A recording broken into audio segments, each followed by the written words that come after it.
오늘은 제 10강이네요. 저걸 다시 조절해 줄 수 있어요? 제가 앉아서 하려고요. 앉아 있는 걸 찍으시고 앉아서 하려고. 잘 돼? 맞춰지는가요? 오케이. 기도하고 제 10강을 시작하도록 하겠습니다.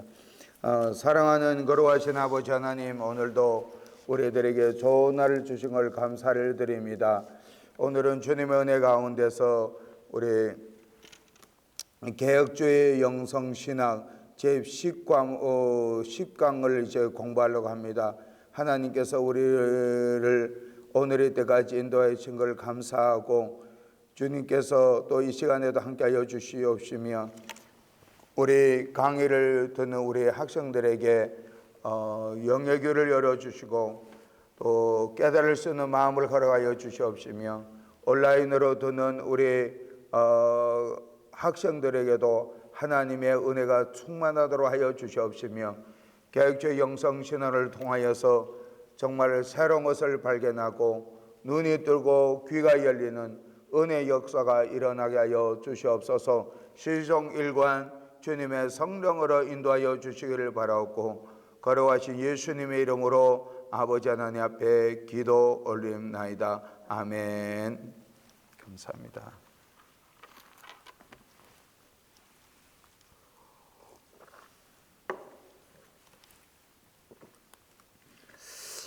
현대교회의 영성에 대해서 한번 우리 살펴보도록 하겠습니다. 우리 함께 읽을까요? 현대교회 영성에 대해서. 함께 우리 서두만 읽도록 하겠습니다. 시작. 20세기를 현대라는 관점으로 볼 때 현대의 영성은 어떤 한 교파만을 거론할 수 없는 시대라고 본다. 왜냐하면 19세기에 진정한 의미에서 범세계적 교회가 이루어졌기 때문이다. 19세기 후반부터는 각 지역의 여러 교회들 간에 보다 긴밀한 협력 관계를 추구하는 움직임들이 있었다. 1910년 에딘버러에서 열린 세계 선교사 총회를 통해 이러한 의식은 더욱 고양되어 두 차례에 걸친 세계대전에도 불구하고 결국은 세계교회 협의회 및 기타 교회 연합 지부들이 결정되었다. 그러나 이러한 연합은 물론 전 세계 각처의 기독교 신자들이 서방교회의 모습을 답습한다는 의미가 아니다. 이는 오히려 인종과 국적을 초월한 모든 기독교 신자들이 현대 세계 속에서 그리스도에게 순종하는 것이 무엇인가 하는 의미를 공동적으로 추구한다는 것이다. 따라서 에큐메니칼 운동에는 두 가지 면이 있다. 첫 번째로 가장 명백한 것은 보다 강력한 것이 외면적 유대를 추구하는 것이고, 둘째로는 모든 교회들이 공헌하고 참여할 수 있는 범세계적 교회의 탄생을 의미하는 것이다. 이러한 관점에서 각 교회의 변화에는 영성의 모습을 살펴보아야 한다. 예.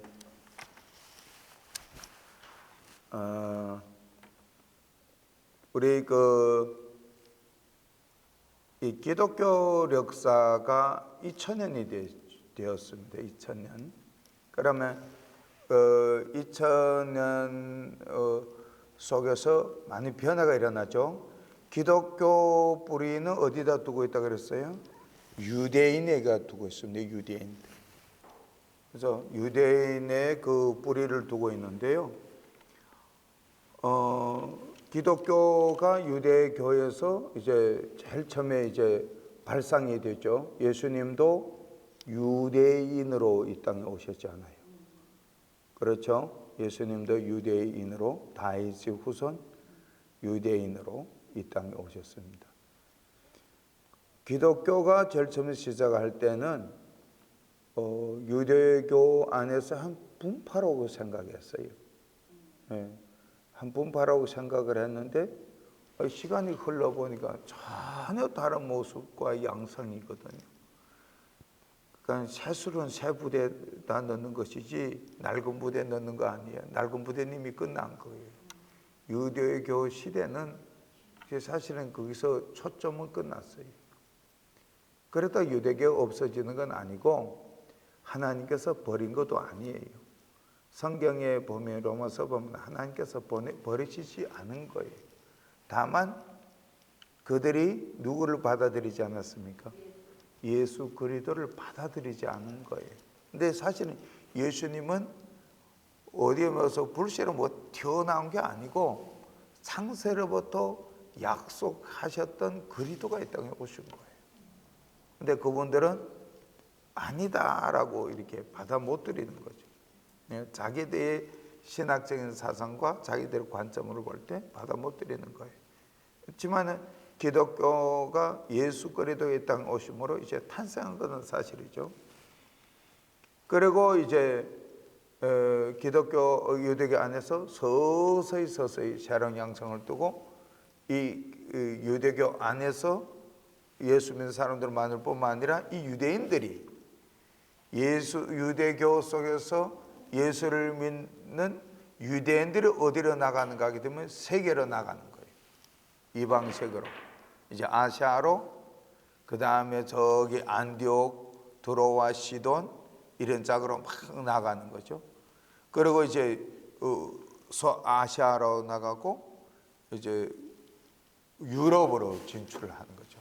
사도 바울을 통해서 유럽으로 이제 복음이 전파돼 나가는 거예요. 이 유대인들이 복음을 전하는 거예요.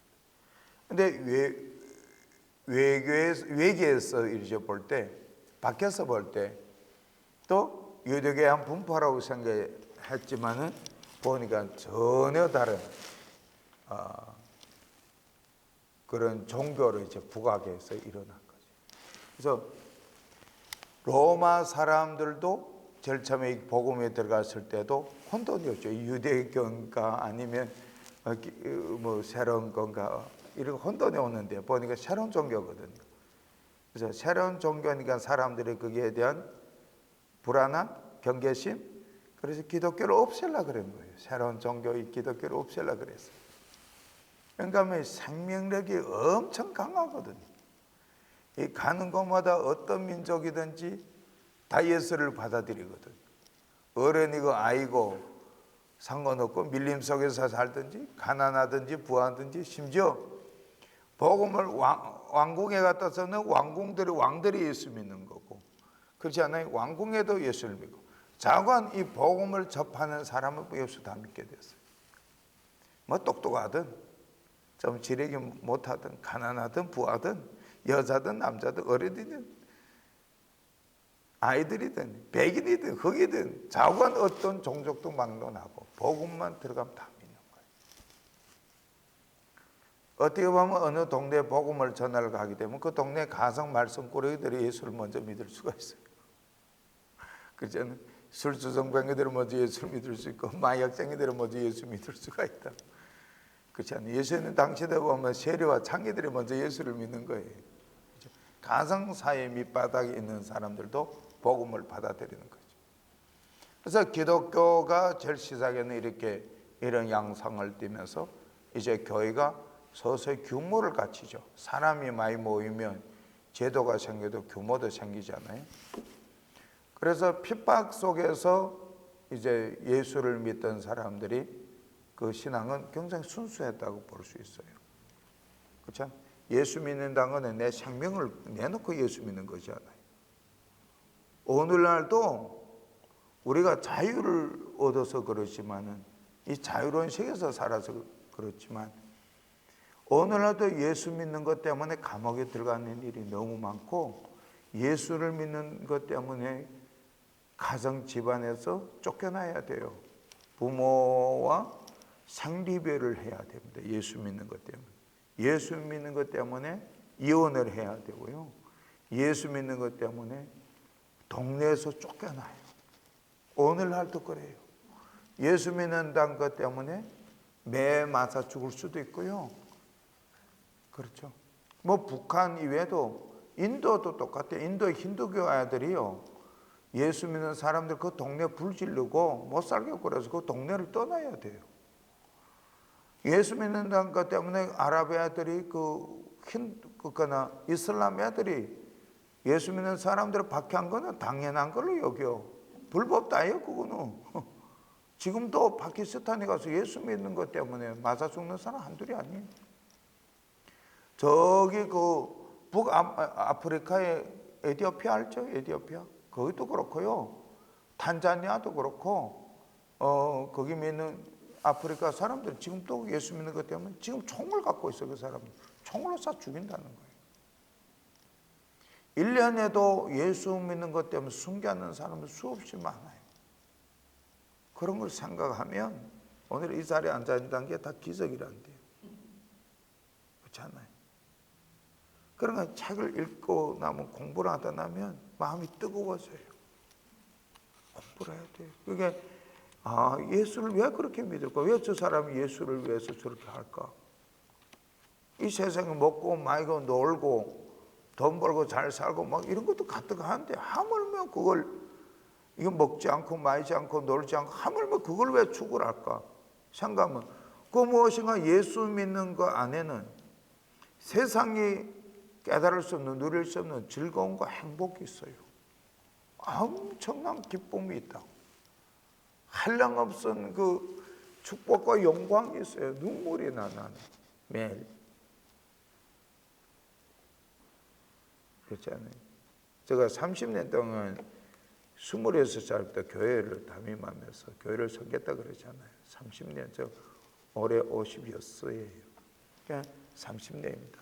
30년 교회를 섬기면서 에브리데이 해피, 새드 한 적도 없어요. 가서 기쁜 거 성령 의뢰한 기쁨이지. 항상 소망과 즐거움과 기쁨과 이렇게 살아온 거예요. 오늘까지도 그래. 너무 좋아. 매일과 같이 좋은 일이 그리 많아. 너무 행복하고 좋아요. 예수 믿는 게가. 세상에 그 어떤 것도 비교할 수가 없어요. 비교가 안 돼요.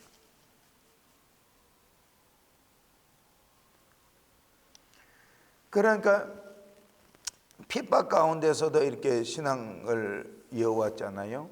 그러다가 이제 핍박을 받을 땐 신앙이 순수한데 이 자유를 줘놓으니까 이제 사람들이 제도화가 되고 교회를 통하여 뭐 얻으려고 그래. 그러니까 오늘날도 그런 사람 많아, 이 땅에는. 교회를 통하여서 부자 된 사람과 잘 산 사람들 같아.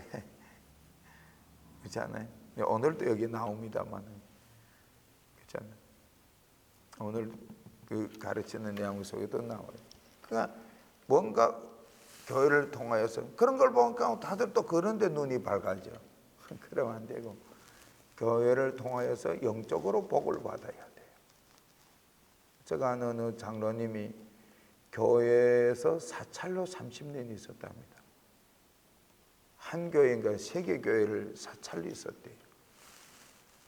그래서 그 얘기하는데 근데 그 집에 아들 딸들은 4명 있는데 그러니까 늘 예배당에서 살았단 말이에요.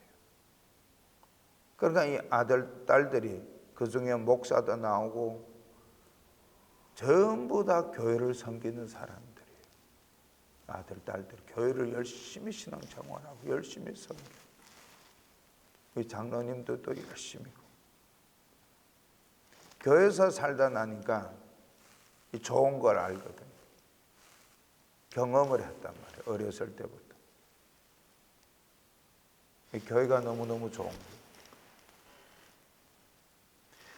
그러니까 이게 이 좋은 거 있는데 하늘의 것을 만일 구해야지. 근데 교회 안에 와서 어떤 자기 이득 이런 걸 하자 오래 못 가요. 우리는 교회 가서 뭘 내놔야 되는가 하면 시간을 내놓고요. 물질을 내놓고요. 청춘을 내놓고 정력을 들여놓는 거예요. 근데 그게 손해 나는 게 하나도 없어요. 후회되는 것도 하나도 없어요. 제가 이렇게 몇십 년 동안 교회를 위해서 살았다 할지라도 후회 하나도 안 돼요. 너무너무 좋아요. 이보다 더 행복은 없는 것 같아요. 그렇지 않아요? 절반 천국이지 뭐. 하늘나라 절반. 그리고 교회를 통해 뭐 얻고 싶은 것도 하나도 없어요.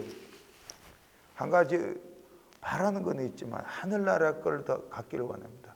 하나님을 더 알기를 원하고 예수를 좀 더 가까이 하기를 원해요.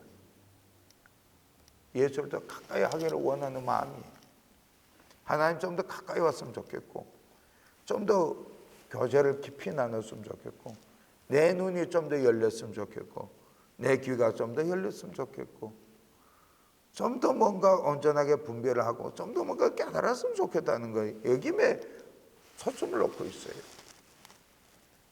얼마나 하나님의 나에게 알려주겠는지 난 모르겠습니다만 그런 게 노력이에요. 애써요. 그것 때문에 세상을 자꾸 내려놓으려고 버리려고, 세상을 자꾸 버리고 거룩한 한 것만 쫓아가려고 그런다. 그게 영성이 아닌가 생각을 해요. 경건의 훈련. 그렇죠? 그러니까 기독교가 이렇게 오다 나니까 세속으로 막 교회가 들어가는 거죠. 세속의 물결 교회다. 그래서 나온 게 있어요. 영성이라고 하는 걸 추구하는 거예요. 그 영성으로 추구하는 건데 뭐 새로운 걸 만들어낸 게 아니라 예수를 바라보니까 예수는 청빈의 삶을 살았거든요. 거룩한 삶을 살았다고. 예수는 거룩한 삶을 살았어요. 그 예수에 오기 전에 보면 누구요? 이 세례 요한이도 그렇게 보면 청빈의 삶을 살았어요. 이 옷을, 짐승의 옷을 입고 가죽 옷을 입고 완전히 뭐 맨발바닥으로 광야에 나가가지고 야생 꿀과 야생을 음식을 먹었다는 거예요. 세속에 물 안 들라고, 먹고 마이는데 물 안 들라고, 부드러운 옷에 물 안 들라고. 그러니까 세례 요한에게 예수님은 또 세례를 받아요. 청빈의 삶, 거룩한 삶이죠. 근데 구약 성경을 쭉 거슬러 올라가면 하나님을 잘 믿었던 사람들은 부자들도 있었어요. 꼭 청빈한 삶을 살지 않았어요. 그러나 자기가 가진 부가 다윗 왕처럼 그렇게 하는 뭐 나라를 다 갖고 땅을 다 갖고 뭔가 다 갖고 있지만은 그것을 내 것이라고 생각하지 않았다는 거. 그것도 하나님 거라고 생각을 하고 자신의 이 마음만 하나님을 향한 거예요. 그러나 물질을 있어도 부자처럼 누리는 사람이 있고, 부하게 물질을 있어도 거기서 내 것으로 여기지를 아니하고 하나님 거로 여기고 하나님을 경외하는 삶을 살아가는 사람이 있는 거예요. 그 다윗 왕도 있을 뿐만 아니라 욥이라고 하는 사람도 나와요. 시편 고이전에 보면. 그리고 성경 보면 아브라함도 이삭도 야곱도 보면 그들은 참 가난할 때도 있었지만 또 부할 때도 있었어요. 그들을 보면 그 지역이 최고로 부자로 또 최고로 가난해. 그렇지만 그들의 하나님을 향한 마음이 변하지 않았다. 그게 영성이 아니겠는가. 하나님을 향한 마음 변하지 않는단 말이에요. 내게 물질이 있든 없든 좋은 짭이든 어떤 짭이든 세상 사람하고 비기지 않는 거예요. 세상 사람하고 비교면요 항상 괴로워요. 내보다 저 똑똑하지 못한 사람이 더 잘 살거든. 저 양반은 어떻게 돼서 저렇게 좋은 아버지를 만나 태어나가지고 태어나자마자 저 궁궐과 같은 집에서 살잖아. 에? 노래가 한 번도 하지도 않고 그렇잖아요. 평양한 머리죠. 마음이 평양한 머리죠. 에? 태어나자마자 부잣집 그거 보고 금수저라 그러잖아. 에? 그죠? 근데 노력해서 돈을 모으려고 하면 그렇게 쉽지 않지 않나요? 에? 똑같은 친구들하고 비교해보면 자네는 왜 저렇게 잘 사는 거야? 평행이 안 되는 거예요. 인생을 비교하고 살면 상당히 힘들어요. 세상. 우리의 모습, 이 모습이 없어요. 똑같은 모습이. 음성조차도 똑같은 거 없어요. 그렇다면 하나님이 우리를 태어나게 한 섭리가 있을 거다. 하나님을 만나면 부한 거나 또 이렇게 뭐 출세하는 거나 세상 권력을 잡는 거나 그 별게 아니라는 걸 알 수가 있어요. 이 인간으로서 똑바로 살아가는 게 너무 중요한 거예요. 바르게. 어떻게 하면 내 인간으로서 태어나서 짐승도 아니고 고상한 하나님 형상대로 지음받은 인간으로 태어나서 어떻게 하면 내 인생을 똑바로 살아갈까 이거보다 더 중요한 건 없다고 생각합니다. 그래갖고 이제 기독교가 이렇게 쑥 올라오다가 이제 1054년도에 이게 교회가 갈라져요. 전 세계 교회가 천주교, 서방은 천주교, 거기 소아시아 중심으로 해서, 그렇죠? 콘스탄티노플 그 중심으로 해서 거기에서 쭉 서쪽으로는 구라파작으로는 천주교로, 그 다음 이쪽 쭉 북쪽으로는 뭔가 하게 되게 되면 정교. 그래서 이 정교도 초대교회 때는 굉장히 힘을 많이 발휘했죠. 거기서 시작을 했으니까. 애굽이라든가, 그렇죠? 수리아라든가 기독교가 굉장히 활발했어요. 그래서 기독교 어디를 갔는가 하게 되기 때문에 나중에 밀고 올라가도 러시아 짝으로 갔잖아요. 러시아를 중심으로. 지금도 러시아 중심으로 움직여요, 정교는. 그래서 지금 오늘 영성에 대해서 말하고자 하는 게 이 정교가 힘을 발휘해요. 이게 정교가 한동안 맥을 잃었다가 요즘에 엄청 많이 살아났어요. 이 정교가. 왜냐하면 개혁을 했어요, 이 사람들도 원래 제일 처음 초대교회, 지금으로부터 1000년 전에 그 이성으로 돌아가야 된다라고 하는 것이 이 사람들의 구호예요. 1000년 전으로 돌아가야 된다. 그러면서 교회를 갱신하고 개혁을 했어요. 그래갖고 요즘은 정교도 엄청 많이 부흥을 하고 그래요. 동유럽 알죠? 서유럽 있고 동유럽 있잖아요. 동유럽 쪽에는 엄청 많은 정교들이 활발하게 움직여요. 요즘 전쟁 우크라이나 알죠? 우크라이나 거기는 정교예요. 정교. 그 힘을 쓴다. 그래서 우리 기독교가 어떻게 들어가려고 거기도 바득바득거리죠. 선교사들 엄청 많이 나가죠. 한국 선교사들. 이제는 세계가 한국 선교사를 기대를 한다. 한국 선교사들 나가는 게 전 세계 안 간 데 없지만은 한국 선교사들을 이제 기대를 합니다. 나도 그렇게 생각을 해요. 한국 선교사들을 일할 때가 왔다. 엄청나게 선교를 동유럽으로 막 진출하는 생존력이 강하고 요즘에 지금 이게 좋은 일이 많이 일어나요. 우리 한국 기독교가 한동안 중국으로 가서 막 들볶더니 중국 교회가 엄청 부흥했잖아요. 폭발 부흥이 일어났잖아요. 응? 폭발 부흥이 일어난 거 알죠? 중국이 폭발. 기독교 그렇게 역사적으로 중국 교회가 그렇게 부흥한 적이 없습니다. 그거는 이제 공산당들이 그러니까 이게 두려운 거지. 기독교가 막. 이 러시아가 정교가 일어나니까 저 러시아 소련이 무너진 거예요. 공산체계. 정교가 일어나서 무너질 때는 그거 다 알아요. 이 정교의 힘이 있는 거죠. 천주교 오늘 여기 정교가 나옵니다. 첫 페이지 1페이지에 정교가 나와요. 그러면 정교에 대해서 우리 연구할 건 없고 이 정교가 그렇다는 거예요. 정교가 여러모로 개혁을 굉장히 많이 시도를 하고 본래 1000년 전에 정교의 모습으로 돌아가서 비잔틴 운동을 일으키는 거예요. 이 사람들이 비잔틴 운동. 그래서 정교의 생명력도 장난이 아니다. 동유럽 쪽에는 전부 정교들이 잡고 있다고 봐야 돼. 심지어 러시아에는 기독교가 들어가려 그러면 핍박을 해가지고 못 살게 굴어. 쫓아내요. 그 어디 지역 선교사들 막 쫓아내, 한국 선교사들 막 쫓아낸다고. 교회하면 교회 못 세우게 하고 막 그래. 그 선교회들이 어떻게 뭐 공평하지 않지. 그렇잖아요. 공평하지 않다고. 이 기독교는 어디를 갈라 그러면 꼭 배척이 나와. 한국 기독교도요. 한국 땅에 들어가기 전까지에는 엄청 많은 사람들이 죽었어요. 성경 못 갖고 들어오게 하지. 성경을 못 갖고 들어오게 하지. 그리고 예수 믿는 사람들을 죽여버렸어요. 선교사들을 죽여버렸어요. 복음이 못 들어오게 하느라고. 기독교가 못 들어오게 하느라고. 뭘 지키려고? 전통을 지키려고. 무슨 전통? 유교하고 불교.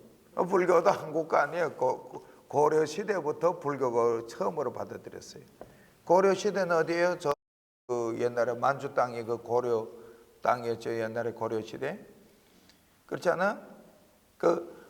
광개 토왕 있잖아요. 고려들이 있었던 그 지금은 중국작이잖아요. 길림 중국의 길림 성료능 성작이잖아요. 근데 이 광개 토왕이 그 나라를 건국한 그 자리도 다 있어요. 그리고 이 고려 왕이 뭘 받아들였는가 하면 불교를 받아들였어요. 고려 말년에는 유교를 받아들였어요. 유교는 중국에서 나온 거예요. 유교는.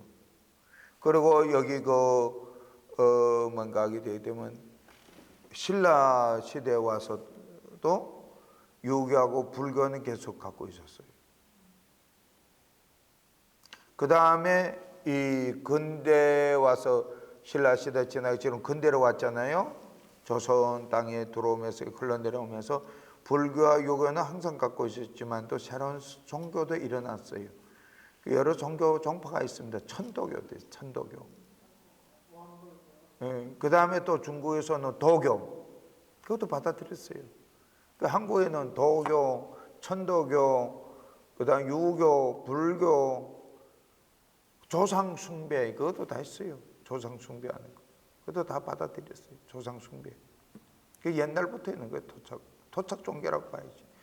그리고 한국에 뭐가 심한가 하게 되면 무당이 심해요. 무당. 아, 대단하대요. 무당집이 그렇게 많아. 어떤 골목에 가면 수원에 그 골목에 가면 그 골목 전체 다 무당집이라고 그래요. 이름을 전부 다 해가지고 뭐 철학관이요, 뭐 상담소요, 뭐 전부 이름을 바꿔서. 근데 기본상 다 무당이라고 하더라고.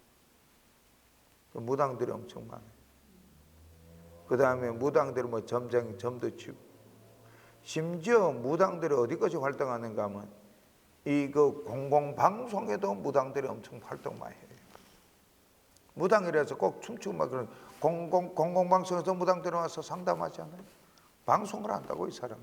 심지어 이 무당들이 이 유튜브에 올라와서 활동하는 거 보면 대단해요. 안 비치는 데 없어요. 정치 문제가 다 이런 무당들이 확 쓸어 나와서 무당들이 막 쓸어 나와가지고 막 뭐 자기네 그 발언 하는 걸 야단해. 내가 이렇게 보니까 무당들이.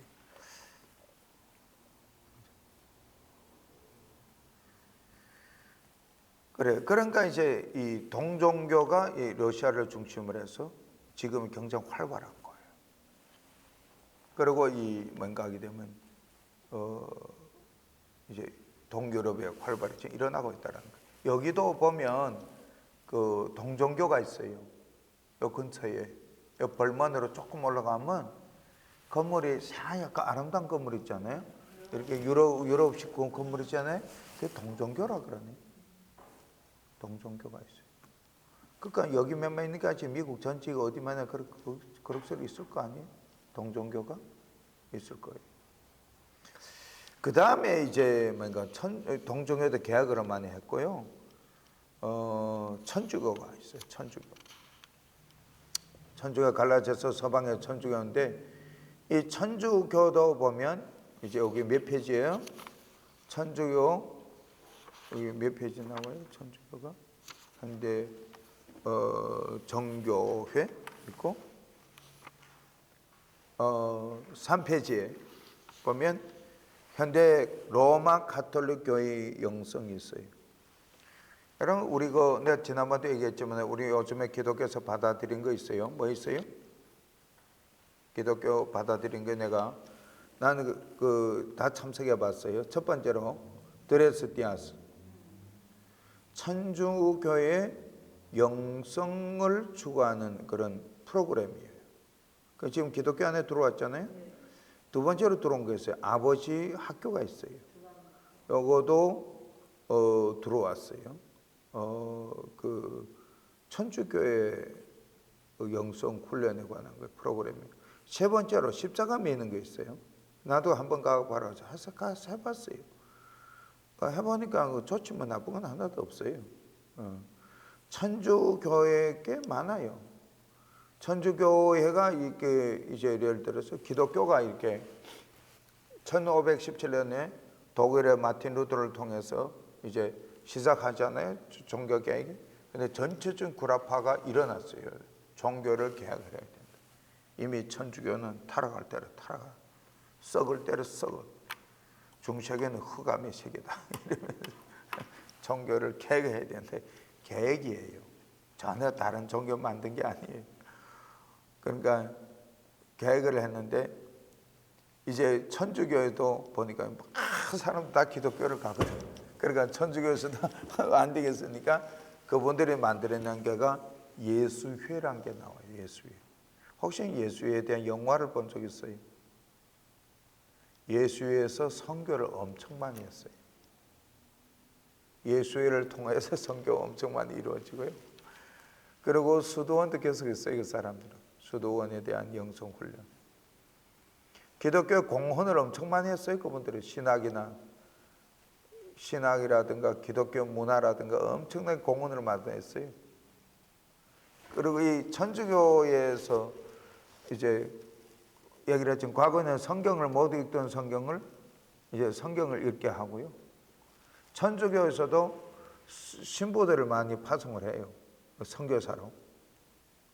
엄청나게 많이 파송을 해요. 이 사람들. 어떻게 보면요. 이 동네도 내가 쭉 다녀보면 가는 동네마다 천주교 예배당이 있어요. 제가 이렇게 엄청 많은 데 다녀왔죠. 이 지역. 가는 곳마다 기독교 예배당도 있겠지만 천주교 예배당 가는 곳마다 있어요. 천주교에는 돈이 많기도 많은 거고 먼저 신부가 무슨 개척을 하는 것 같지는 않고 이분들이 돈을 모여서 거지가도 먼저 건물 하나 지어놓고 신부를 파송시키는 거야. 너 거기 가 있어. 막 같지 않으면 너 안 되겠다. 그럼 다른 사람 가. 이러면서 순회를 몇 명 보내줄게. 거기 가 있어. 이래. 그럼 오픈해 놓으면 사람들 그 동네 사람들 가는 것 같아. 가가지고 또 주일날 미사를 하거든. 한 오든 둘이 오든 하는 거지. 네, 그 사람들이. 그 천주교들을 이렇게 많이 있게 몰려들어. 그리고 이게 나는 여기 와서 TV를 보는데 천주교 아니 막 복음 선거를 막 부르지. 근데 나 혼자 신부가 또 이렇게 십자가를 쭉 들고 나. 천주교인데 또 어떻게 복음 선거를 부르나? 그리고 또 막 불쭉불쭉 뛰고 하지 않아요? 집회 대형 집회는 기독교처럼. 그러니까 여기는 어떻게 이렇게 TV 이런 게 나오는가 하고.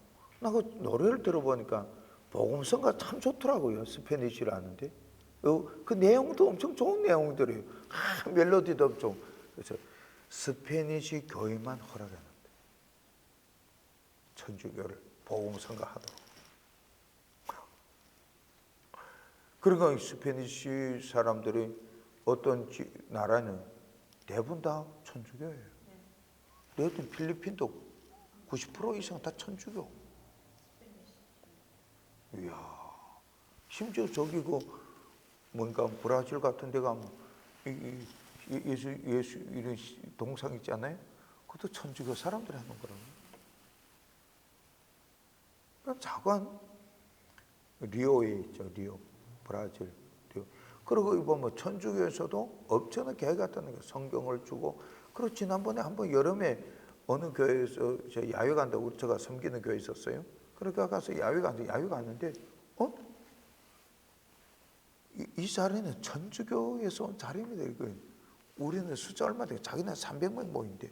우리 숫자는 얼마? 우리 숫자는 한 100명 모인대. 그래 우리는 100명이 지짝을 갖고 구석에 가고 그 사람들 다 차질해서 썼어요. 300명 온다 그래가지고. 그리고 일찍 가서 내 파킹을 안 했다면 파킹 자리도 없어요. 그 천주교에서도 뭘 해? 야외 하는 거예요. 야외 가가지고 똑같이 우리처럼 놀더라고. 퀴즈도 하고 똑같이 제기차기도 하고 다 해요. 줄 잡아당기도 하고 다 하더라고. 똑같게 하더라고. 여기 기독교에 있던 사람이 아마 천주교 가서 그런 거 만들었는지도 모르고 착한 한인들이에요. 한인들 하더라고. 그러니까 천주교에서도 많이 계획을 해서 영성을 추구한다는 거예요. 자기네 프로그램도 있겠지만, 그렇잖아요.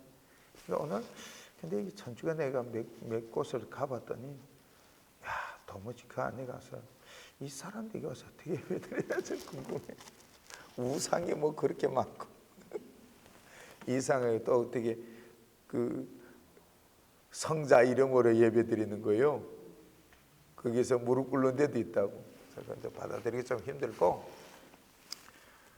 천주교 안 간 걸도 감사해요. 종교개혁 마틴 루터를 좋아합니다. 칼빈을 좋아해요. 이분들 종교를 오늘도 개혁주의 사상을 가진 사람을 좋아합니다. 그러나 개혁주의 사상을 가진 사람을 좋아하지 자유주의는 좋아하지 않습니다. 우리는 개혁주의 신학이에요. 자유주의 아닙니다. 이 자유주의 한 사람들은 자기네 진보라 그렇게 하는데 그게 아니고, 자유주의는 성경을 이탈한 거예요. 성경의 근본을 이탈한 거예요. 자유주의는 하면 안 돼요.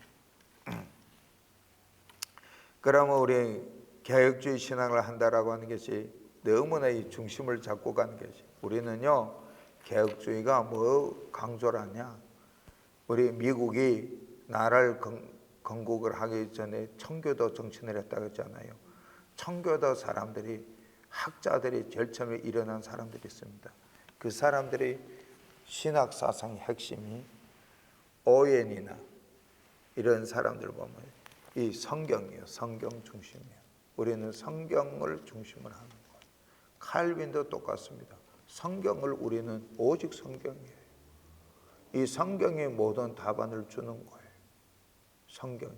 이 성경이 이 66권 이렇게 한 권인 것 같아도 이 성경은 온 인간의 생사화복을 다 다루고 나라와 민족과 창세기부터 계시록까지 다 다루는 그런 내용이라. 성경만 똑바로 알아도 정말 우리가 이 세상을 알고도 남음이 있어요. 그래서 내가 그런 책을 한번 읽은 적이 있어요. 성경을 알면 세계가 보인다. 야, 내가 세계를 보기를 원했는데 과연 성경을 내가 이렇게 읽고 성경을 보면서 이 세계가 막 돌아가는 것 같아도 이 성경의 진리의 말씀을 벗어나지 못하는 걸 봤어요. 뭔가 중심이 있다고. 이 성경 그걸 잡고 있고. 할렐루야. 할렐루야. 성경을 읽어야 되겠죠. 개혁주의 사상이 뭐 딴 거 아니에요. 우리가 성경을 떠나지 말자는 거예요. 성경은 정광무한 하나님의 말씀이라는 거죠. 하나님은 6일 동안 창조했다는 거예요. 그걸 우리는 믿어요. 우리는 제7일의 안식일 이걸 믿는단 말이에요. 그렇죠?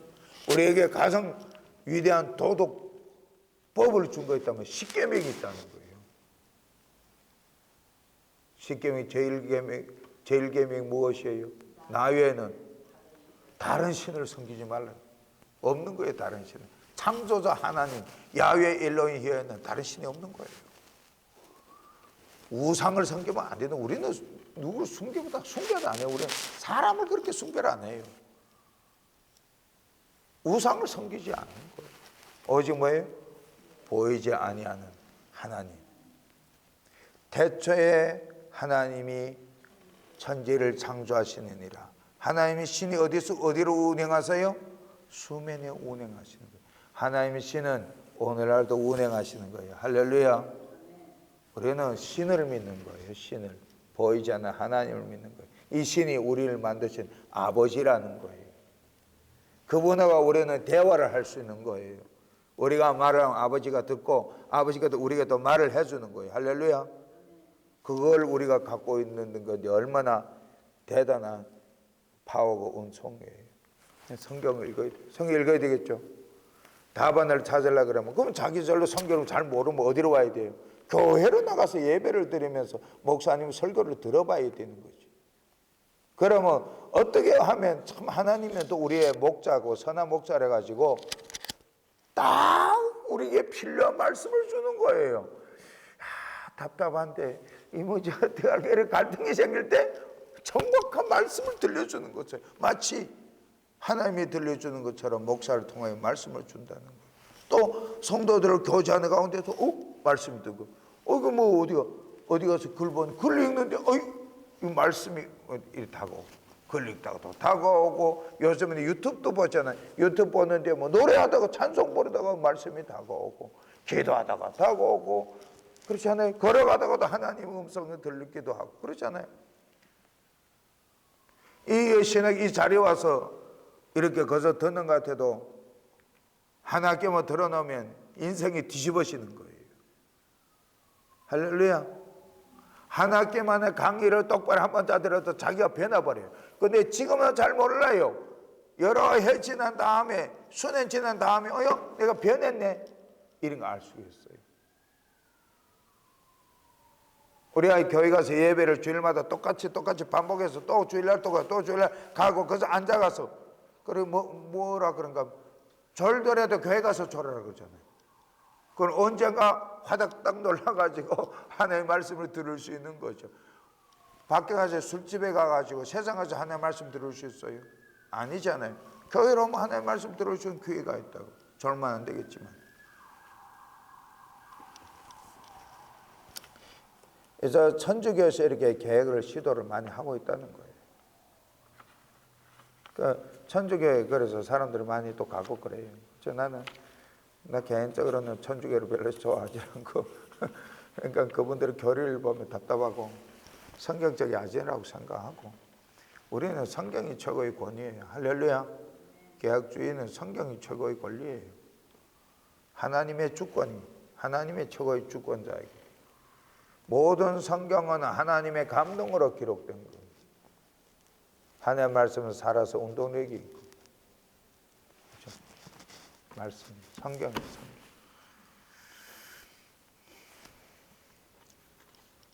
그리고 우리 현대 개신교의 영성을 보겠습니다. 현대 개신교예요. 이제 일단은 집에 가서 꼭 읽으시길 바랍니다. 꼭 한번 꼭 읽어야 되시겠네요. 자, 현대 개혁주의, 현대 교회에 대해서 영성에 대한데 특별히 내가 오늘 여기 뒷면에 보면 한국교회 기도원 운동에 대해서 들고 나왔어요. 자, 개신교에 대해 한번 설명할게요. 개신교회가 나옵니다. 개신교회도 영성 운동을 엄청나게 일으켜요. 잡아요. 개신교가 잡아요. 이제 천주교에서 나와가지고 일어난 것이 영국에 성공회가 있어요. 성공회. 그 성공회를 딱 보면 이제 천주교하고 오늘날 기독교 중간에 있다는 걸 알 수 있어요. 이 사람들 문화가. 이제 그렇지 우리 신교라 그래요. 그 다음에 여기 이 동네에 보면 이게 버질알고 육가 코너에 보면 회당 하나 있어요. 그거는 회중교회라고 그러더라고요. 그러니까 회중교회도 보면 들어가 보면 천주교와 비슷하면서도 신교회. 사람들은 모여서 예배드린다. 그 다음에 우리가 흔히 볼 수 있는 교회가 생명력 갖고 있는 교회가 있어요. 그 하나가 마틴 루터 교회예요. 이분들이 생명력이 있는 가운데 뭐가 있는가 하면 루터랑이라고 그렇죠? 루터랑. 근데 이분들을 보면 학교를 많이 갖고 있어요. 국민학교, 미드스쿨, 하이스쿨 이 사람들은 학교를 많이 갖고 있어요. 그러니까 학교를 갖고 있으니까 이게 사람들이 많이 몰려오는 거예요. 학교를 갖고 있어요. 그래서 루터랑이 생명력이 있습니다. 그런데 요거는 이제 종교를 확실하게 이게 개혁해 온 짝이 아니고 우리가 오늘날 기독교를 볼 때 뭐가 있어요? 여러분들 알고 있는 기독교 뭐가 있어요? 첫째로 우리가 지금 이게 믿는 이거는 장로교예요. 장로 교파대 여러 개 나누는 게 시간 상관계를 안 나누려고 나중에 본인들이 나눴어요.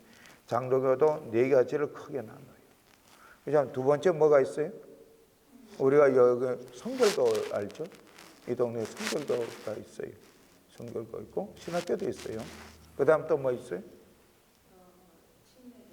침례교가 있어요. 침례교도 미국은 남침례교, 북침례교 이렇게 나눠요. 그 교단이 크니까. 그 다음 네 번째로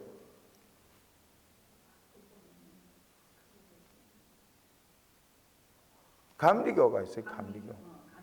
감리교가 많아요, 이 동네. 예, 그 다음에 다섯 번째 뭐예요? 순복음교회 있어요. 순복음교회. 그러니까 이게 교회가 오순절파는 그 미국 사람들 나사렛이라고 하죠. 나사렛 교단이 있어 뭐 순복음교 비슷한 그런 존재인 것 같아요. 그러니까 이제 한국의 교단은 주로 이렇게 5개로 봐요.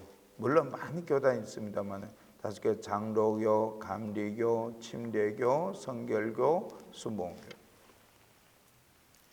가장 독특한 교단이 뭐예요? 확 뛰어 올라온 거 있어, 한국이.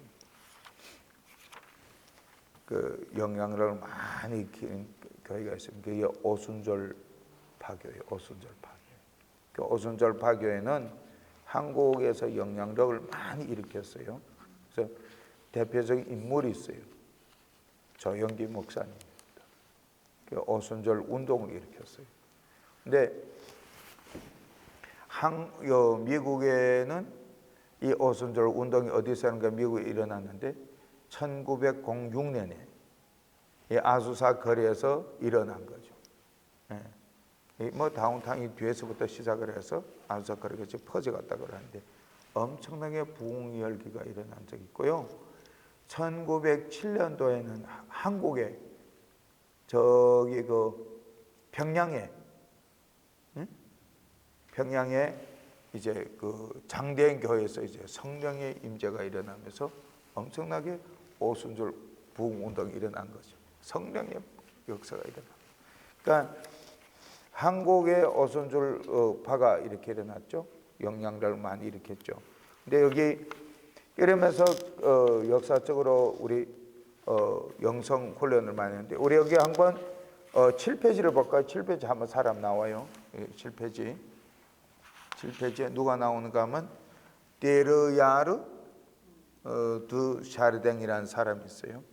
이 사람이 샤르댕은 금세기의 위대한 신학가 중에 한 사람이에요. 우리 함께 읽어볼까요? 샤르댕에 대해서, 이 사람에 대해서 함께 이렇게 계시고, 자, 함께 읽어볼까요?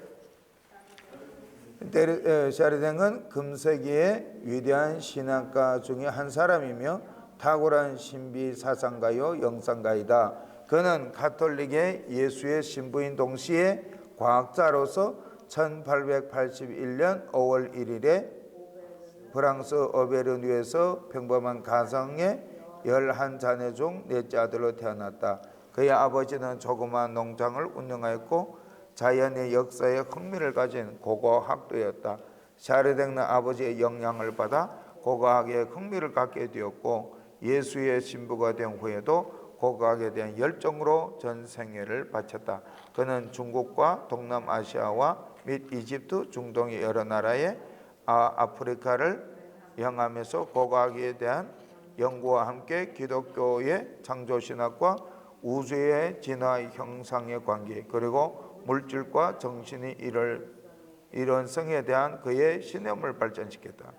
한때는 동양 사상 특히 독일 신비주의에 심취하기도 하였다. 그래서 우리 샤르댕은 신부예요. 그렇지만 이분은 굉장히 그 신비주의를 많이 추구했던 사람이에요. 그래서 영성을 많이 추구했던 사람인데 고고학을 연구를 하면서, 그러니까 이 자연 만물과 하나님의 신성이 함께 임재했기 때문에 하나라고 하는, 마치 사람의 몸에 영혼이 하나가 되어 있는 것처럼 이 자연에도 모든 신성이 담겨졌던 것 때문에 자연 속에서도 하나님 발견하는 그런 걸 추구했던 사람이에요. 자, 그러면 여기 8페이지에 우리 한번 디트리히 본 회포 아니 4번이구나. 4번 그렇죠? 5번 이제 그 4번이고 5번 한번 볼까요? 디트리히 본 회포 8페이지에 시작. 순교자라 알려져 있는 본 회포는 1906년 독일 브레스라 우에서 팔레메중 여섯째로 쌍둥이 여동생과 함께 태어났다. 그의 부친은 유명한 정신과 의사이며 베를린 대학의 교수다.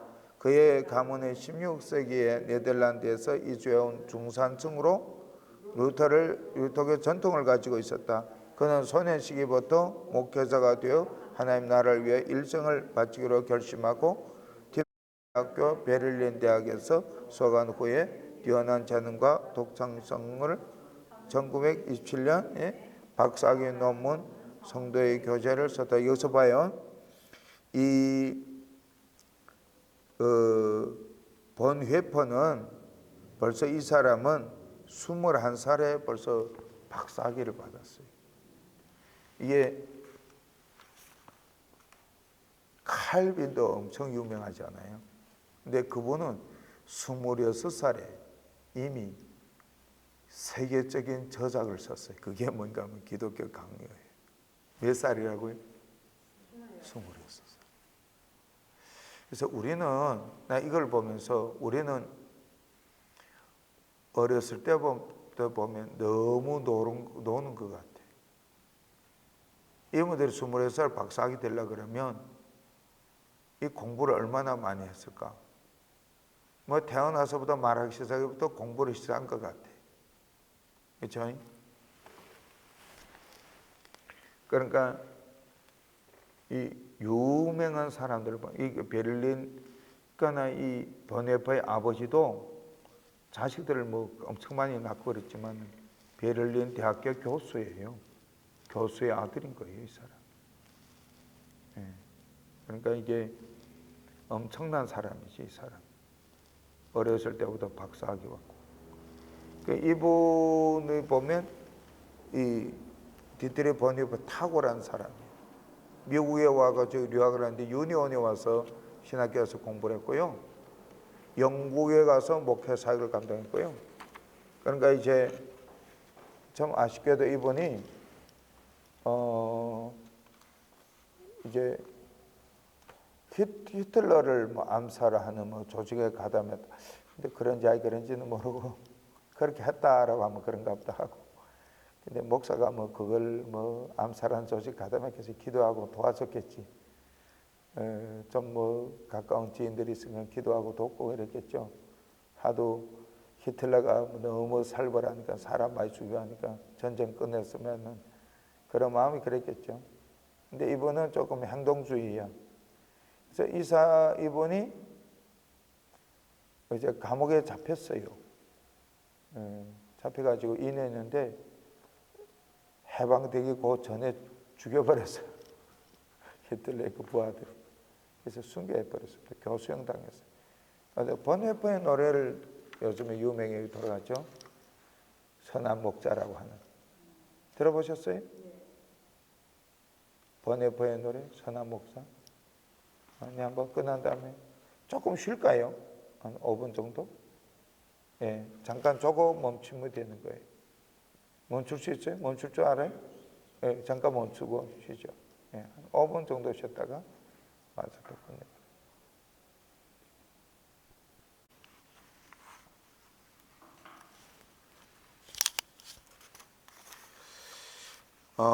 여기 그 기독교에 대해 이 내용은 별로 내가 안 했어요. 그런데 영성에 대한 걸 기독교에서 많이 프로그램을 많이 가지는데 그 구체적으로 내가 뭐 다 읽질 않는데 여기 특별히 기도 운동에 대해서 한국 기도 운동에 대해서 한번 내가 찾았어요. 한국 기도 운동에 대해서 기독교는 항상 이 영성에 대해서 많이 추구해 왔어요. 기도 운동에 대해서 우리 한번 볼까요? 여기 한 장 반으로 되어 있네요. 제일 뒤에 보면 있죠. 기도원 운동 있죠. 기도 운동에 대해서 한번 보자고요.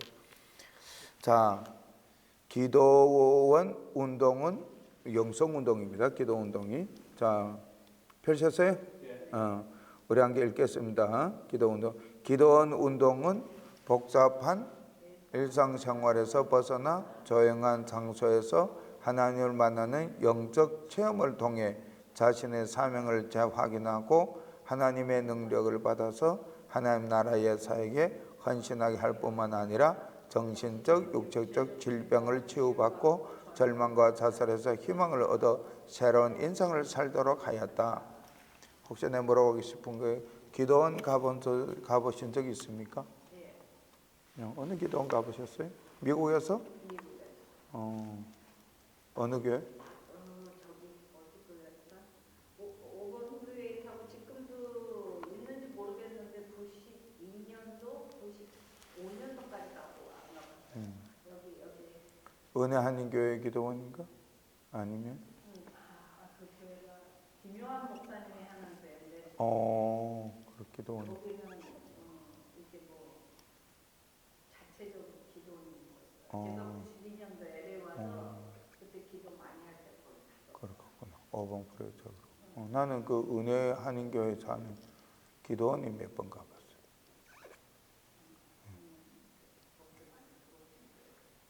네. 그리고 세계 선교교회 좀 많이 나. 그렇죠. 아가페 선교교회. 아가페 교회. 아가페 교회. 그래서 거기 있었구나. 난 그거 가본 적 없고. 저기 저 형제님은 어디 가보신 적 있습니까? 기도원에? 예. 한국에서도 안 가보셨어요? 젊은 분들은 잘 우리 근데 한국에서는 어느 기도원 가보셨어요? 한국에서는 저 교회 안 다녔어요. 저희 집이 불교여가지고 좀 미국에 와서 교회 다녔어요. 미국에 와서 교회 다니까 기도원에 가봤구나. 한국에는 유명한 기도원이 있죠. 오산리 기도원. 그 순복음교회 사는 오살리 기도원 제일 크겠죠. 왜 그런가 하면 교인들이 많으니까. 오산리 기도원은 많이 들어. 그 다음에 오늘 여기 나옵니다. 용문산 기도원이라고도 나오고 유명한 기도원 한국에는 가면 산 뒤에 올라가면 다 기도원이죠. 기도원이 총총총총총총 있죠. 가는 곳마다 기도원이 있어요. 우리 한번 읽어보면 나옵니다. 기도원이 나와요. 우리 한번 읽겠습니다. 한국 기도 운동 역사 함께 읽겠습니다. 시작. 8.15 해방 이전에는 오늘날처럼 산속에 정식으로 기도원을 설치하고 공개 지표를 가지는 경우는 없었다고 한다. 다만 개인들이 움막을 짓고 경건한 기도 생활을 하면서 은둔 생활을 하는 것이 고작이었다. 대표적인 사례가 백두산 산상기도회, 금강산 기도회, 경주 약수 기도회, 서울 삼각산 기도회 등이었다. 그러나 그들도 나무 거리나 바위 등으로 천연적인 기도 장소가 마련된 데서 기도 생활을 하였던 것이지 건물을 짓고 조직적으로 기도원을 운영한 것은 아니었다. 답안 1945년도 8.15 이전에는 기도원이라는 게 딱 달로 특별한 건물이 없은 거예요. 그래서 잘 봐야 돼요. 그러니까 그 다음에 한국 기도원 운동이 일어나요. 한국의 기도원 운동은 대단한 거예요. 골짝골짝마다 기도원이 있어요. 여기도 기도원 엄청 많아. 필름 같은 게 가면 한 30개 있어요.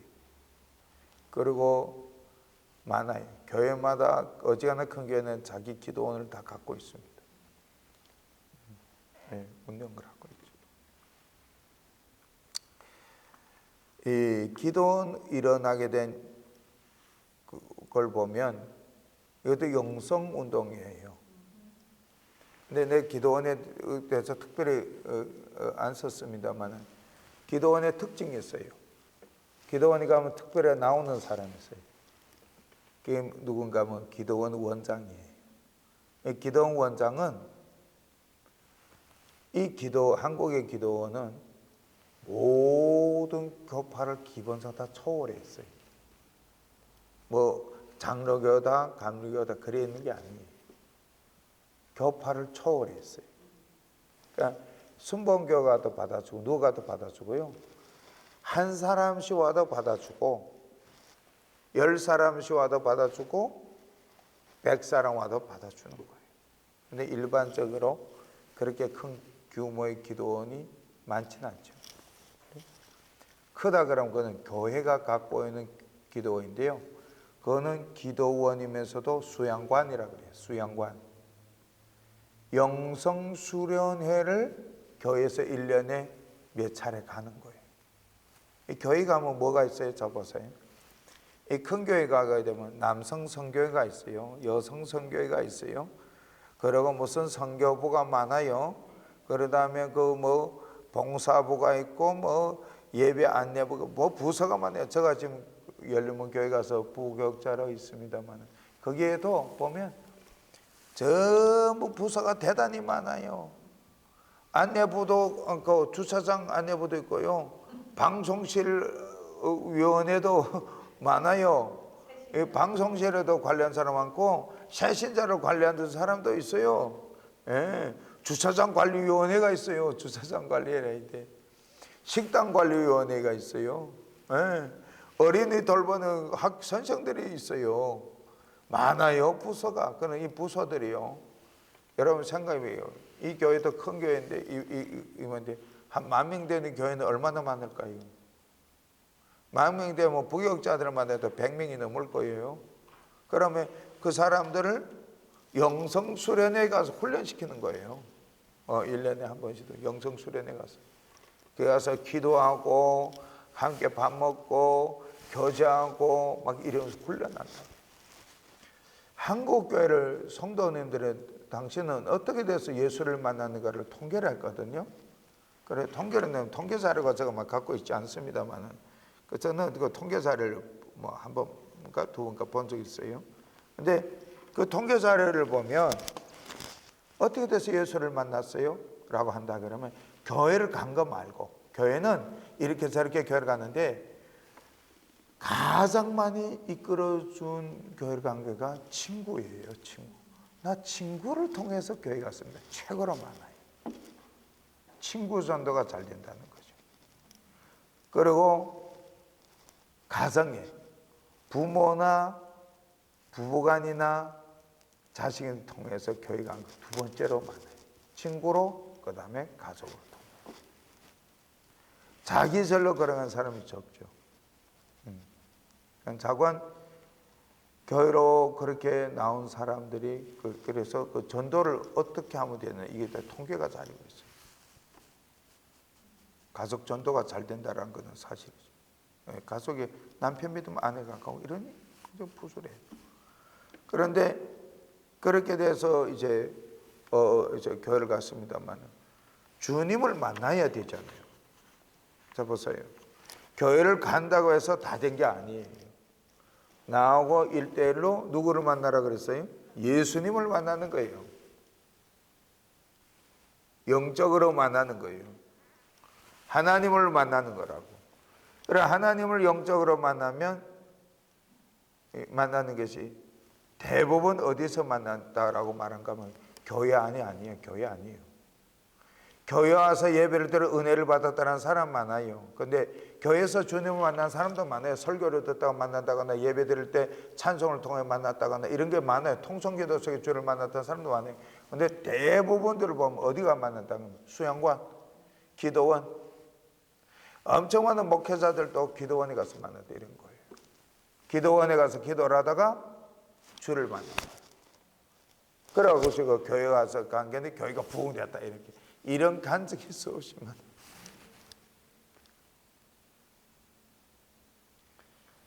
그래서 기도원을 일으키는 일 중에 하나도 뭔가 하면 교회를 위해서 있는 거예요. 교회가 어떻게 보면 제공해 주지 못하는 영적인 그런 갈급함을 기도원이 해결해 주는 거예요. 그 천주교 그 이전 시대 이미 벌써 기독교가 세속으로 들어가기 시작하면서 세속화가 되기 시작하면서 기도원 운동이 일어났잖아요. 은둔 생활로부터 시작해서 기도원 운동이 일어나는 거예요. 그러니까 교회가 세속으로 막 가면 갈수록 기도원 운동이 더 일어나는 거예요. 왜냐하면 영으로 살겠다 그거로 가는 거죠. 사람 영적으로 살아야 되니까. 그래 한국 교회가 부흥하기 전에 일어난 일들이 여기 나와요. 함께 읽을까요? 함께 읽겠습니다. 우리 두 번째 단락. 세 번째 단락입니다. 그러므로 함께 읽겠습니다. 시작. 그러므로 현재와 같은 기도원이 설립된 것은 해방 이후이며 1945년 8월 목사 누구예요? 유재현이 강원도 철원군에 세운 찾으셨어요? 뭐 찾으셨어요? 찾으셨어요? 안 찾을 거 같네요. 문장 여기 그 기도원 운동의 그라고 한국 기도원 운동의 그 두 번째 단락. 우리 같이 읽을까요? 같이 읽자. 자, 시작. 그러므로 현재와 같은 기도원이 설립된 것은 해방 이후이며 1945년 8월 목사 유재현이 강원도 철원군에 세운 대한기독교 수도원이 그것이었다. 그는 나라와 민족을 위해 기도와 개인의 영성 개발을 위한 목적으로 기도원을 설립하여 봉사를 활용하였으나 6.25 당시 납북당하였다. 잡혀간 거예요. 그 다음에 아래 보면 시작. 이에 본격적으로 기도원 중심의 신앙운동이 등장한 것은 목사 나운몽에 의해서였다.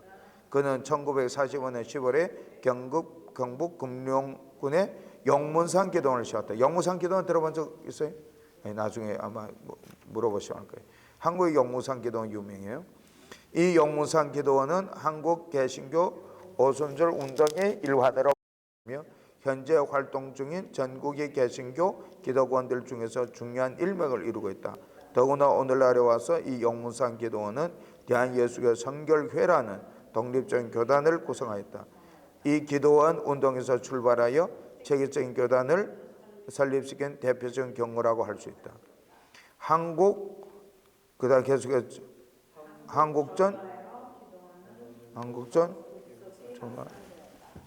한국전이죠. 또 급속전 한국전 이게 타자가 그런데 오타네. 자, 계속해서 기도원은 더 급속 확성되었다. 박신출이 서울 삼각산 기도원을 비롯하여 삼각산 특별기도원 등 20여 개가 전국적으로 일시에 설립되었다. 이러한 경향은 1900년대까지 계속되었다. 그러나 급속하게 증가한 기도원은 지나친 신비적 열광주의 때문에 사회적으로 그리고 개신교계에도 큰 물결을 빚기도 했다. 한국전 전후예요. 그걸 고치세요. 한국전 전후하여. 그래, 여기 뒤에로 보면 새마을 운동이 일어난 거 알죠? 새마을 운동 아시죠? 가보셨어요? 아이고. 가보신 적 있어요? 들어봤어요? 나는 새마을 운동에 가서 3박 나흘을 훈련 받고 왔어요. 나는 경험도 많아. 3박 나는 그 3박 나흘을 훈련도 하고. 아유, 한국에도 기도원도 삼각산 기도원도 가고 난 기도원도 많이 가봤어요. 여기저기. 산 위에도 꼭 올라가서 기도하기도 하고 그랬습니다. 새마을 운동이 일어나면서 산에다가 막 집을 짓고 막 그러니까 이제 그러면 안 된다는 거죠. 그때는 무법천지라 그래서 질서 있게 나라를 달달해야 된다. 이래서 우리가 나라를 보호해야 됩니다. 그래서 나무도 심고 우리 고향을 잘 가꿉시다. 이래갖고 자연 환경 보호 이래갖고 이래서 집을 막 못 지켜서 기도원 운동이 좀 다른 양상으로 펼쳐가기 시작을 했죠. 근데 기도원 운동이 가져다 준 유익이 뭔가 하면 이 영성 운동이 많은 교회의 일꾼들을 양성해냈어요. 교회 일꾼들을 많이 양성해낸 것은 사실이에요. 그러니까 기도원에 가고 막 기도를 으쌰으쌰하다 나면 이런 생각해 보세요.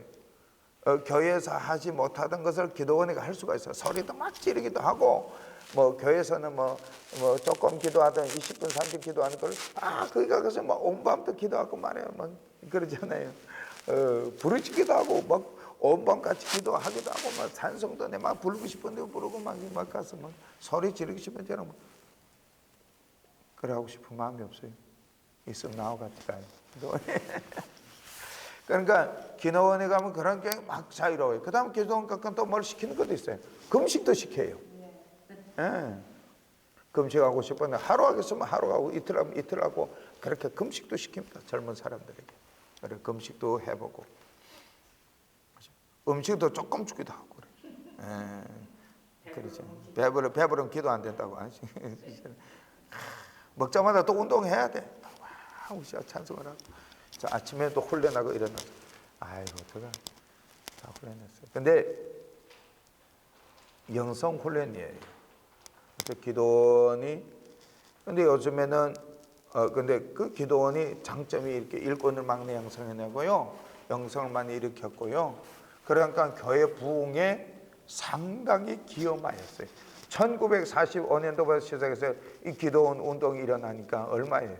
그때로부터 한국의 엄청난 기도원 운동이 결국은 교회를 부흥시킨 거예요. 그거는 사실이에요. 나도 그렇다고 믿는 사람입니다. 그 다음에 뭔가 기도원을 하는 사람들이 누구냐? 대부분 목사가 아니에요. 대부분 평신도들이에요. 그러니까 기도 많이 하다 나면 무슨 현상이 일어나는가 하면 영적인 세계의 일이 많이 일어나. 영적인 형상이 일어난다. 그렇죠? 환상을 봤어요. 꿈을 꿨어요. 하나의 음성 들어서 이렇게 많다. 근데 뭐 꿈을 보고 환상 보고 막 이럴까 막 예언도 하고 막 그다음 막 가서 안수기도 가면 병도 막 낫고 그런 것들이 있어. 근데 잘 봐야 돼. 그렇게 하다 나게 되니까 사람들이 막 자기 안수한테 병이 나는데 평신도거든요. 그런데 저 목사가 못 하거든. 그러니까 목사 눈에 들어. 그 목사를 막 지적하는 거야. 믿음 없으니까 목사가 무슨 뭐 능력이 나겠는가 뭐 그러니까 그 성령 충만하게 되니까 막 교회를 막 비방하고 교회를 막 이런 적 있어요. 그리고 신비주의에 막 빠지고, 신비주의란 거는 말씀을 이탈하는 게 신비주의예요. 그러니까 이제 교리를 이탈하고 막 내 마음대로 막. 그래서 뭐가 나왔어요? 이단이라는 게 나와. 신비주의가 나온다. 이래가지고 한국 교회에 굉장히 무리를 일으켰어요. 그리고 그 다음에는 이 기도원도 운영하려게 되면 사람들 헌금으로 해야 되잖아요. 헌금으로 해야 되거나 축복만 밀어주는 거야. 예수 믿고 복 받으세요, 잘 되세요, 예수님만 그래. 기복신앙을 빠지게 만들었습니다. 예수 믿으면 잘 됩니다. 할렐루야. 그런데 영혼이 잘 돼야 돼요. 영혼이 잘 되고 그게 순서가 있어야죠. 영혼이 안 됐는데, 믿음은 안 됐는데 물질이 풍요하고요, 오히려 타락하기 쉬워요. 영혼이 잘 돼야 돼요. 믿음이 온전하고 영적으로 똑바로 해야 돼요. 그리고 물질이 따라오도록 되어 있어야 됩니다. 그런 건 물질이 풍요라서 죄가 아니죠. 문제는 믿음이 온전하지 않아서 그래요. 기도원이 가져다 준 한국교회 기도원이 영향력은 엄청나요. 그렇지만 기도원이 가져온 이런 이단 사상이라든가 신비주의에 빠졌다라고 이런 건 굉장히 교회를 혼란스럽게 만들었어요. 그리고 한국교회 오늘날 기도원에 사람이 안 올라갑니다. 어떻게 보면 별로 좋은 것도 아니에요. 기도해야 되는데 기도를 안 하는 거예요. 기도를 하는 사람 많아야 되는데, 꼭 산에 올라가 기도를 해야 되는가 말이야. 꼭 기도원에 가 기도를 해야 되는가 말이야. 교회에서 기도를 해야 돼. 문제는 교회에서 안 하거든. 교회 프로그램에 쫓아가는 거하고 내 개인 시간을 갖는 거하고는 달라요. 개인 시간을 가져야 돼요, 교회에서도. 근데 그게 안 돼요. 나가서 먹고 살아야 되죠. 렌트비 물어야 되죠. 집을 샀으면 페이먼트 나가야 된다고. 언제 사업을 해야 되지. 친구하고 놀아야지. 사람 만나야지. 여행 가고 놀러 가야지. 어디? 교회에서 기도해요. 기도 안 한다. 기도는 안 가서 기도를 하는 만큼 교회에서도 안 하는 거지. 그게가 답답한 거라고. 그렇죠? 우리가 기도원 영성이 꼭 나쁜 것만 아니라는 거죠. 오늘날도 필요해요. 필요하고, 시간이 있으면 우리 원래는 이 학교에서도 영성수련회 학교에서 하는데 원래 다 같이 산에 올라가면 좋아요. 저 아들 녀석은 학교가 이제 탈벗단이에요. 이제 탈벗에서는 학교 학생들 탁 오면 어디를 데리고 가는가 하기 때문에 수련회 있어요. 영성 수련회를 가서 여러 날 가서 한다고. 학생들 다 같이 가서 선천 교수님 같이 가서 뭘 고소 그 잠재우면서 학교 건물이 있는가 봐요. 거기 가서 영성 수련회를 한다고. 그런 게 필요해. 또 나도 그런 마음이 걱정 많은데 형편이 안 돼가지고 우리 학생들 다 이렇게 나온다 그러면 가서 영성 수련회를 또 같이 하고 좋은 시간 가졌으면 좋겠는데. 그렇죠? 우리 조 형제님, 감사하고. 그래서 개신교에 대해서는 훑었어요. 대략 이제 성공회, 또 회중회 했다는 거, 그다음 루터랑 이게가 있고, 그 다음에 나머지 5개 있는데 교단이 있다 해서 문제되는 게 아니에요. 문제는 어떤 교단 상관없이 영성을 추구하는 게 중요해요. 장로교에서도 영성을 엄청 추구해요. 기도를 엄청 많이 해요. 새벽 예배 나와서 얼마나 기도하는데요. 그렇죠? 매일 새벽 예배 안 빠진 사람이 있어요. 제가 지금 새벽 예배 나가잖아요. 94살 되는 분이 제일 나이 많아요. 그 다음에 90살 되는 사람 88, 80 너무 많아요. 그분들이요 평생 새벽 예배 나왔던 사람들이에요. 그러니까 새벽 예배도 뭐예요? 기도도 영성이에요. 수요일 전에 기도 모임도 하면 영성이에요. 그래 어떻게 하든지 예배를 하나 더 참석하는 것도 영성 훈련이에요. 우리가 영성이 있어야 돼요. 그래야 파워가 생겨요. 내 자신을 관리를 잘 못하면 남을 관리를 못해요. 근데 자신 문제가 해결되려고 그러면 영적으로 주님과 가까워 있어야 돼요. 해결 받아야 돼요. 자기 문제에 매 있으면 안 돼요. 짬 문제, 먹고 마시는 문제 해결 받아야 된다고. 아멘. 아멘. 주님 앞에 나가서 도움을 해결받고 그리고 다른 사람을 돌볼 수 있어야 돼요. 그게 그리스도인이에요. 자기 걸 못 돌보는 사람은 남을 못 돌봐요. 그리고 하나님 앞에 기도하는 길밖에 없어요. 아멘. 꼭 노래하시고 정말 영성 수련 오늘이 또 많이 했죠. 영성 공부를 엄청 많이 하는 거예요. 영성 공부 이 내용만 갖고 있어도 정말 대단한 거예요.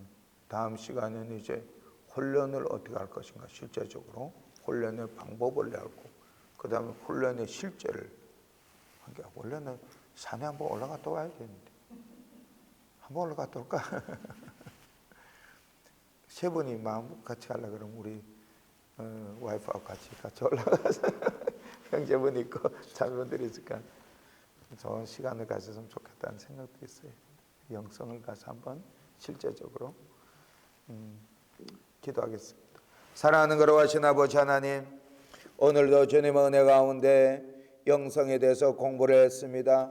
아버지 하나님, 기독교의 역사 속에서 영성에 대해서 훑어보고 또 아버지 하나님, 우리 한국교회의 기도 운동에 대해서 한번 살펴봤습니다. 우리하고 직접적으로 연관된 일이라 아버지 하나님, 우리를 하여금 어떻게 하면 영성을 키워야 되는 것을 알게 도와주시옵시고 예배드리는 이외에도 우리 아버지 하나님을 가까이 하는 방법을 알아서 최선하는 우리가 되어서 이 시대의 믿음의 사람이 되어 우리 자신을 돌볼 뿐만 아니라 이웃을 돌보고 교회를 섬기고 복음을 전하며 정말 하는 영광을 위해 살아가는 우리 모두가 되게 하여 주시옵소서. 주님께서 늘 우리 학생들에게 건강을 주시고 직장과 하는 모두들의 하나님 복을 내려 주시옵소서. 감사를 드리고 한 학기 마무리할 때까지 하나님의 은혜 가운데 가도록 하여 주시옵소서. 감사드리고 살아계신 예수님의 이름으로 아버지 하나님 앞에 기도 올립나이다. 아멘.